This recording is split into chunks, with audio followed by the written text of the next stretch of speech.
Hello दोस्तों, स्वागत है आपका आपके अपने YouTube चैनल दिसार जीकेजीएस क्लासेस में। दोस्तों, आप सब लोग कैसे हैं? उम्मीद करते हैं आप सब लोग अच्छे होंगे, स्वस्थ होंगे, मस्त होंगे और अपनी तैयारी बेहतरीन तरीके से आप सभी कर रहे होंगे।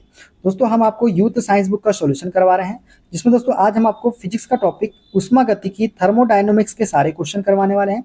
वीडियो अच्छा लगे दोस्तों, वीडियो को लाइक कर दीजिएगा, शेयर कर दीजिएगा, कमेंट कर दीजिएगा। चैनल पे नए हैं, चैनल को सब्सक्राइब करके बेल आइकन को प्रेस कर लीजिएगा। और दोस्तों, हमसे जुड़ने के लिए, क्लास के अपडेट के लिए आप हमारा टेलीग्राम चैनल ज्वाइन कर सकते हैं। टेलीग्राम चैनल का लिंक मैंने डिस्क्रिप्शन बॉक्स में आपको दे दिया है।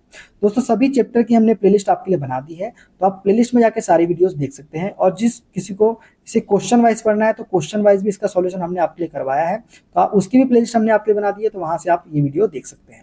चलिए दोस्तों, देर ना करते हुए स्टार्ट करते हैं आज का अपना सेशन। दोस्तों, आज हम पढ़ेंगे उष्मागतिकी थर्मोडायनामिक्स के सारे क्वेश्चन। देखते हैं पहला क्वेश्चन। दोस्तों, उष्मागतिकी तंत्र में उष्मापार्य दीवार का कार्य क्या है? दोस्तों, उष्मागतिकी तंत्र में उष्मापार्य दीवार का कार्य जो होता है, यह तंत्रों के बीच उष्मा का प्रवाह होने देती है। क्या हो जाएगा? ऑप्शन नंबर सी वाला करेक्ट आंसर हमारा हो जाएगा। ठीक है दोस्तों, उष्मागतिकी तंत्र में एक उष्मापार्य दीवार का कार्य तंत्रों के बीच केवल उष्मा के प्रवाह को होने देना है, जबकि यह द्रव्य के विनिमय को रोकती है। यह दीवार उष्मा ऊर्जा को एक तंत्र से दूसरे तंत्र में प्रवाहित होने देती है, जिससे उनके बीच तापीय संतुलन स्थापित हो सके। ठीक है, देखते हैं अगला क्वेश्चन। कौन सा उष्मागतिक राशि रासायनिक अभिक्रिया की सहजता निर्धारित करने में मदद करती है? कौन सी उष्मागतिक राशि है दोस्तों जो रासायनिक अभिक्रिया की सहजता निर्धारित करने में मदद करती है? तो इसे हम बोलते हैं गिब्स मुक्त ऊर्जा। गिब्स मुक्त ऊर्जा जो है, ये उष्मागतिक राशि है जो रासायनिक अभिक्रिया की सहजता निर्धारित करने में क्या करती है? मदद करती है। ठीक है, रासायनिक अभिक्रिया की सहजता निर्धारित करने में गिब्स मुक्त ऊर्जा मदद करती है।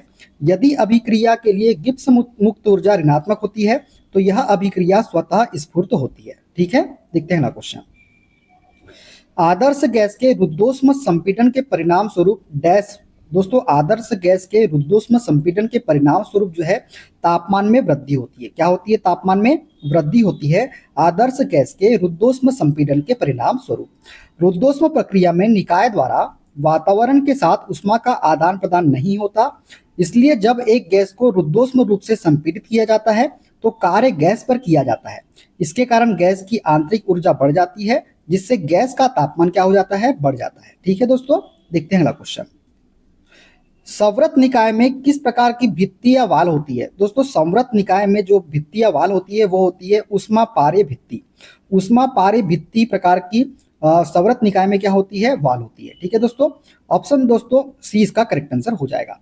बंद निकाय में अभेद और उष्मापार्य डायर्थमल दीवार होती है, जिससे वातावरण के साथ पदार्थ का आदान प्रदान नहीं होता, जबकि उष्मा का आदान प्रदान संभव है। उष्मापार्य भित्ति एक ऐसी दीवार है जो उष्मा के स्थानांतरण की अनुमति देती है। इसका मतलब है कि प्रणाली अपने परिवेश के स्थानांतरण की अनुमति देती है। इसका मतलब है कि प्रणाली अपने परिवेश के साथ उष्मा का आदान प्रदान कर सकती है, परंतु पदार्थ का आदान प्रदान नहीं करती। मतलब जो उष्मा प्रणाली है अपने परिवेश के साथ उष्मा का तो आदान प्रदान कर सकती है, लेकिन पदार्थ का आदान प्रदान नहीं कर सकती। ठीक है दोस्तों, देखते हैं अगला क्वेश्चन। कार्नोट चक्र का तीसरा चरण डैश है? दोस्तों, कार्नोट चक्र का तीसरा चरण जो होता है ये होता है उत्क्रमणीय समतापी संपीड़न। कौन सा? उत्क्रमणीय समतापी संपीड़न जो है ये कार्नोट चक्र का तीसरा चरण है। अब सभी चरण की बात करें दोस्तों, कार्नोट चक्र की 4 अवस्थाएं होती है दोस्तों। पहली है प्रतिवर्ती उत्क्रमणीय समतापी प्रसार, दूसरी है प्रतिवर्ती उत्क्रमणीय रुद्धोष्म प्रसार, तीसरी है प्रतिवर्ती उत्क्रमणीय समतापी संपीड़न और चौथी होती है प्रतिवर्ती उत्क्रमणीय रुद्धोष्म संपीड़न। इसलिए कार्नोट चक्र की तीसरी अवस्था कौन सी है? प्रतिवर्ती उत्क्रमणीय समतापी संपीड़न। ये वाली जो है ये तीसरी क्या है? अवस्था है किसकी? कार्नोट चक्र की। ठीक है, देखते हैं अगला क्वेश्चन। भाप इंजन निम्न में से किस वैज्ञानिक सिद्धांत पर कार्य करता है? दोस्तों, भाप इंजन जो है ये उष्मागतिकी के नियम के सिद्धांत पर कार्य करता है। किसके? उष्मागतिकी के नियम के सिद्धांत पर। भाप इंजन दोस्तों उष्मागतिकी के सिद्धांत पर कार्य करता है। भाप इंजन का आविष्कार 1712 ईस्वी में थॉमस न्यूकोमेन ने किया था। बाद में 1761 में जेम्स वाट ने इसकी डिजाइन में बहुत महत्वपूर्ण सुधार करके इसकी संरचना के कामकाज में सुधार किए। यह एक प्रकार का उष्मा इंजन है जिसे भाप की उष्मा ऊर्जा का उपयोग करके यांत्रिक कार्य करने के लिए प्रयोग किया जाता है। ठीक है, देखते हैं अगला क्वेश्चन दोस्तों। इनमें से कौन सा विद्युत उपकरण जूल के तापन नियम पर आधारित नहीं है? दोस्तों कौन सा विद्युत उपकरण है जो जूल के तापन नियम पर आधारित नहीं है? तो ये है दोस्तों विद्युत प्लग एवं स्विच। इलेक्ट्रिक केतली, इलेक्ट्रिक आयरन और विद्युत परिपथ में प्रयुक्त फ्यूज जो है, ये उपकरण जूल के तापन नियम से संबंधित है। जो ऑप्शन बी है विद्युत प्लग एवं स्विच, ये जूल के तापन नियम से संबंधित नहीं है। दोस्तों जूल के तापन नियम के अनुसार किसी विद्युत चालक में विद्युत धारा प्रवाहित करने पर उसमें उत्पन्न ऊष्मा की मात्रा उसमें प्रभावित विद्युत धारा के वर्ग के क्या होती है? समानुपाती होती है। चालक के प्रतिरोध आर के समानुपाती तथा चालक में प्रवाहित हो रही धारा के समय के भी समानुपाती होती है। अर्थात ऊष्मा जो होती है ये होता है आई स्क्वायर आर टी जूल के। ठीक है, आई के क्या होता है? समानुपाती होती है, प्रतिरोध के भी क्या होती है? समानुपाती होती है, और समय के भी क्या होती है? समानुपाती होती है। ठीक है, इलेक्ट्रिक केतली, इलेक्ट्रिक आयरन व फ्यूज जूल के तापन नियम पर आधारित उपकरण है। विद्युत प्लग एवं स्विच विद्युत उपकरण जूल के तापन नियम पर आधारित नहीं है। ठीक है दोस्तों, देखते हैं अगला क्वेश्चन।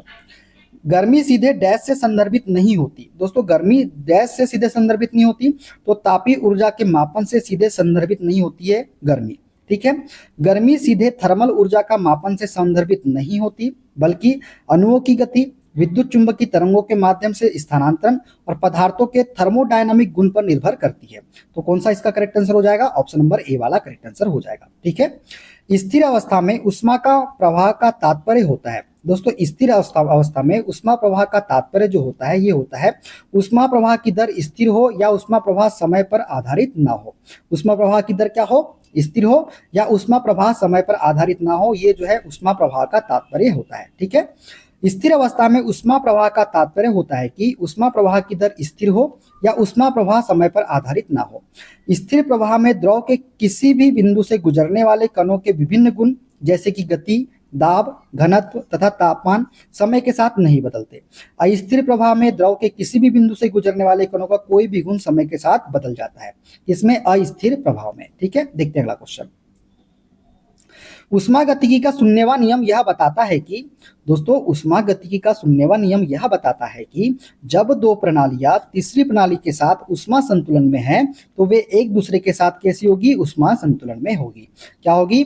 जब दो प्रणालियां तीसरी प्रणाली के साथ ऊष्मा संतुलन में होती है तो वे एक दूसरे के साथ ऊष्मा संतुलन में ही होती है। ठीक है, ऊष्मागतिकी का शून्यवा नियम यह बताता है कि जब दो प्रणालियां तीसरी प्रणाली के साथ ऊष्मा संतुलन में होए तो वे एक दूसरे के साथ क्या होती है? ऊष्मा संतुलन में होती है। ऊष्मागतिकी का शून्यवा नियम तापमान को परिभाषित करता है। किसको करता है? तापमान को। देखते हैं अगला क्वेश्चन। निम्न में से कौन सही है? जल का विशिष्ट आयतन जब 0 डिग्री सेल्सियस पर ऊष्मा दी जाती है तो क्या होता है? दोस्तों जब 0 डिग्री सेल्सियस पर ऊष्मा दी जाती है तो जल का विशिष्ट आयतन पहले तो घटता है और फिर क्या होता है? बढ़ता है। तो पहले घटता है और फिर क्या होता है? बढ़ता है। Option number B correct answer हमारा हो जाएगा। दोस्तों किसी पदार्थ के एकांक द्रव्यमान के आयतन को ही उस पदार्थ की विशिष्ट आयतन हम कहते हैं। ठीक है, वी क्या है यहाँ पे? ये है विशिष्ट आयतन, एम क्या है? द्रव्यमान है, और कैपिटल वी क्या है? पदार्थ का आयतन है। मतलब विशिष्ट आयतन बराबर क्या होता है? पदार्थ का आयतन डिवाइडेड बाय द्रव्यमान के। क्या होता है? पदार्थ का आयतन बटे द्रव्यमान के। ठीक है, और इसकी यूनिट क्या होती है दोस्तों? तो यूनिट होती है मीटर क्यूब प्रति किलोग्राम। क्या होती है? मीटर क्यूब प्रति किलोग्राम होती है। दोस्तों विशिष्ट आयतन तथा घनत्व क्या होते हैं? एक दूसरे के विलोम होते हैं, ये भी आपको याद रखना है। ठीक है, घनत्व बराबर क्या होता है? द्रव्यमान बटे आयतन होता है, और इसकी यूनिट क्या होती है? किलोग्राम प्रति मीटर क्यूब होती है। ठीक है, देखते हैं अगला क्वेश्चन। अच्छा एक चीज और, 0 डिग्री सेल्सियस ताप पर जब जल को ऊष्मा दी जाती है तो पहले तो जल का विशिष्ट आयतन घटता है, फिर 4 डिग्री सेल्सियस के बाद विशिष्ट आयतन क्या होता है? बढ़ने लगता है, और 4 डिग्री सेल्सियस तापमान पर पानी का विशिष्ट आयतन न्यूनतम होता है और घनत्व क्या होता है दोस्तों? अधिकतम होता है। ये भी आपको याद रखना है। ठीक है, ब्रह्मांड की एंट्रोपी की प्रवृत्ति होती है दोस्तों, ब्रह्मांड की एंट्रोपी की प्रवृत्ति जो होती है ये अधिकतम होती है। कैसी होती है? अधिकतम होती है। ब्रह्मांड की एंट्रोपी अधिकतम होती है। ब्रह्मांड की एंट्रोपी हमेशा बढ़ती रहती है क्योंकि सभी स्रोत की ऊष्मा वायुमंडल में जाती है, जिससे उसकी ऊष्मा प्रतिदिन बढ़ती जाती है। ठीक है, एक ऊष्मागतिक प्रणाली में ऊष्मा संतुलन तब प्राप्त किया जाता है जब दो पिंड डैश पर पहुंचते हैं। दोस्तों एक ऊष्मागतिक प्रणाली में ऊष्मा संतुलन तब प्राप्त किया जाता है जब दो पिंड किसमें पहुंचते हैं? समान तापमान तक पहुंचते हैं तब। ठीक है, option number C correct answer इसका हो जाएगा। जब दो पिंड एक साथ संपर्क में रखे गए हो तो वे तब तक ऊष्मीय संतुलन में नहीं हो सकते जब तक कि उनका तापमान बराबर ना हो जाए। ठीक है, पिंड की साइज पर ऊष्मीय संतुलन निर्भर नहीं करता, केवल तापमान पर निर्भर करता है। किसका? ऊष्मीय संतुलन। ठीक है, ऊष्मागतिकी का शून्यवा नियम यही बताता है। ऊष्मागतिकी का शून्यवा नियम तापमान को परिभाषित करता है, ये आपको याद रखना है। ठीक है ना, देखते हैं अगला क्वेश्चन। एक ऊष्मागतिक प्रणाली में वह प्रक्रिया जिसमें आयतन स्थायी रहता है वह डैश प्रक्रिया कहलाती है। दोस्तों, एक ऊष्मागतिक प्रणाली में वह प्रक्रिया जिसमें आयतन स्थायी रहता है वह कहलाती है सममिति प्रक्रिया। कौन सी प्रक्रिया कहलाती है? सममिति प्रक्रिया कहलाती है। ऊष्मागतिकी की वह प्रणाली जिसमें आयतन स्थिर रहता है उस प्रणाली को सम आयतनिक या सममिति प्रणाली हम कहते हैं। आयतन V बराबर क्या होता है? नियत, तथा द्रव्यमान भी क्या होता है? निश्चित ली जाए तो यदि सिस्टम का दाब परिवर्तित हो तो उसके तापमान में भी परिवर्तन होगा। यदि दाब में परिवर्तन होगा तो क्या होगा? उसके तापमान में परिवर्तन होगा। मतलब P जो होगा, दाब जो होगा, ये तापमान के क्या होगा? समानुपाती होगा। ये गेलू-शॉप का नियम है या फिर इसे दाब का नियम भी हम बोलते हैं। ठीक है, देखते हैं अगला क्वेश्चन। दाब व आयतन का गुणनफल तथा आंतरिक ऊर्जा के योगफल को क्या कहते हैं? दोस्तों, दाब व आयतन के गुणनफल तथा आंतरिक ऊर्जा के योगफल को हम बोलते हैं एंथैल्पी। क्या बोलते हैं इसे हम? एंथैल्पी बोलते हैं। एंथैल्पी की बात करें दोस्तों तो यह कुल ऊष्मा की मात्रा होती है। दाब व आयतन का गुणनफल तथा आंतरिक ऊर्जा के योगफल को ही हम क्या बोलते हैं? एंथैल्पी कहते हैं। संपूर्ण द्रव्यमान पर आधारित H बराबर होता है U प्लस PV, जो कि टोटल मास बेसिस के बराबर होता है। और इकाई द्रव्यमान पर आधारित क्या होता है? H बराबर स्मॉल u प्लस PV, जो कि यूनिट मास बेसिस के आधार पर होता है। ठीक है दोस्तों, एंथैल्पी जो है तापमान पर आधारित होता है। मतलब एंथैल्पी जो होता है किस पे आधारित होता है? तापमान पर। आंतरिक ऊर्जा तापमान का फलन होता है। आंतरिक ऊर्जा किसका फलन होता है? तो तापमान का फलन होता है, ये भी आपको याद रखना है। ठीक है, देखते हैं अगला क्वेश्चन। उष्णता हीट से संबंधित भौतिक विज्ञान की शाखा को क्या कहते हैं? दोस्तों, उष्णता हीट से संबंधित भौतिक विज्ञान की शाखा को हम बोलते हैं क्या? थर्मोडायनामिक्स। क्या बोलते हैं? थर्मोडायनामिक्स हम इसे बोलते हैं। उष्णता हीट से संबंधित भौतिक विज्ञान की शाखा को उष्मागतिकी थर्मोडायनामिक्स कहा जाता है। उष्मागतिकी में ऊष्मा और ऊर्जा के अन्य स्वरूपों तथा कार्य के बीच संबंधों का अध्ययन किया जाता है। ठीक है, देखते हैं अगला क्वेश्चन। उष्मागतिकी के किस नियम के द्वारा ऊर्जा संरक्षण के नियम को जानते हैं? दोस्तों, उष्मागतिकी के प्रथम नियम के द्वारा जो है ऊर्जा संरक्षण के नियम को हम जानते हैं। ठीक है, उष्मागतिकी के प्रथम नियम द्वारा ऊर्जा संरक्षण के नियम को जाना जाता है। उष्मागतिकी का प्रथम नियम क्या बोलता है? ऊर्जा ना तो उत्पन्न की जा सकती है और ना ही नष्ट की जा सकती है। केवल इसके एक रूप की ऊर्जा को दूसरे रूप की ऊर्जा में क्या किया जा सकता है? परिवर्तित किया जा सकता है। ठीक है, देखते हैं अगला क्वेश्चन दोस्तों। डैश का प्रयोग स्वचालित हीटिंग उपकरणों में तापमान को नियंत्रित करने के लिए किया जाता है। दोस्तों, किसका प्रयोग जो है स्वचालित हीटिंग उपकरणों में तापमान को नियंत्रित करने के लिए किया जाता है? तो थर्मोस्टेट का प्रयोग जो है दोस्तों स्वचालित हीटिंग उपकरणों में तापमान को नियंत्रित करने के लिए किया जाता है। ठीक है, एक आदर्श गैस समीकरण के लिए एंथैल्पी में परिवर्तन डेल H क्या होगा? यदि ताप परिवर्तन डेल T दिया गया है और जहां Cp क्या है? उष्माधारिता स्थिर दाब पर, और Cv क्या है? उष्माधारिता स्थिर आयतन पर। तो इसका राइट आंसर जो होगा दोस्तों वो होगा option number D, Cp into del T के। क्या हो जाएगा? Cp इंटू डेल टी के बराबर हो जाएगा। ठीक है, डी इसका करेक्ट आंसर हमारा हो जाएगा। ठीक है, उष्मा संतुलन क्या है दोस्तों? तो उष्मा संतुलन की बात करें तो पृथ्वी द्वारा अवशोषित आपतित उष्मा और विकिरण के रूप में बाहर जाने वाली उष्मा के बीच संतुलन को हम क्या बोलते हैं? उष्मा संतुलन कहते हैं। क्या बोलते हैं? उष्मा संतुलन कहते हैं। पृथ्वी द्वारा अवशोषित आपतित उष्मा और विकिरण के रूप में बाहर जाने वाली उष्मा के बीच संतुलन को उष्मा संतुलन कहा कहते हैं। कोई भौतिक तंत्र स्वयं अपने भीतर उष्मीय संतुलन में तब कहा जाता है जब उसके सभी भागों में ताप समान हो और समय के साथ परिवर्तित ना हो रहा हो। ठीक है, देखते हैं अगला क्वेश्चन। रेफ्रिजरेटर निम्न में से किस सिद्धांत पर काम करता है? दोस्तों, रेफ्रिजरेटर जो है ये काम करता है वाष्पीकरण के सिद्धांत पर। किस पर? वाष्पीकरण के सिद्धांत पर कार्य करता है रेफ्रिजरेटर। रेफ्रिजरेटर एक घरेलू उपकरण है जो खाद्य पदार्थों आदि को ठंडा बनाए रखकर उनको जल्दी खराब होने से बचाता है। यह वाष्पीकरण के सिद्धांत पर कार्य करता है। इसमें तांबे की एक वाष्पत कुंडली में फ्रियान गैस भरी होती है जो वाष्पीकृत होकर ठंड उत्पन्न करती है। ठीक है, देखते हैं अगला क्वेश्चन। उष्मागतिकी का कौन सा नियम एंट्रोपी को परिभाषित करता है? तो दोस्तों, उष्मागतिकी का द्वितीय नियम जो है ये एंट्रोपी को परिभाषित करता है। प्रथम नियम ऊर्जा संरक्षण को परिभाषित करता है, द्वितीय नियम किसको करता है? एंट्रोपी को करता है। ठीक है, उष्मागतिकी का द्वितीय नियम एंट्रोपी को परिभाषित करता है। उष्मागतिकी के मुख्यतः निम्न नियम है दोस्तों, कौन कौन से? एक है शून्यवा नियम, एक है प्रथम नियम, एक है द्वितीय नियम और एक है तृतीय नियम। अब शून्यवा नियम की बात करें तो उष्मीय संतुलन नियम पर आधारित है। कौन सा? शून्यवा नियम, जो तापमान को परिभाषित करता है। किसको परिभाषित करता है? तापमान को।